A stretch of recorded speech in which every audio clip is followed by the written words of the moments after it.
mga ka-idol. Ito po yung haircut niya mga ka-idol, no? Ito po yung tinatawag na low taper mga ka-idol, no? Low taper po to mga ka-idol.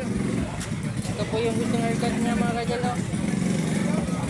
Yung simpleng haircut lang po mga ka-idol. Ayan.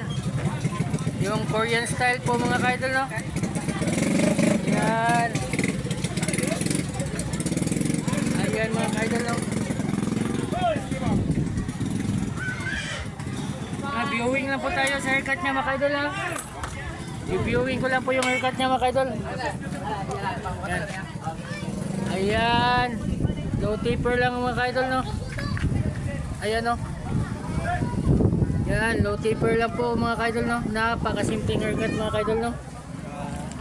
Ayan mga ka-idol, no? Yung talikuan niya mga ka-idol. Ayan, napakalinis mga ka-idol, no? Ayan, no? Napakalinis, no? Tsaka dito sa kabila mga ka-idol, no? Ayan. Parang Alden Richardson dating mga ka-idol, no? Ayan, no? Yan, nakakatuwa naman pala mga ka-idol, no? Ayan po siya mga ka-idol, no? Ayan. Grabe, no? Ayan mga ka-idol. Salamat pala mga ka-idol, ha? I love you po yung lahat. Love you.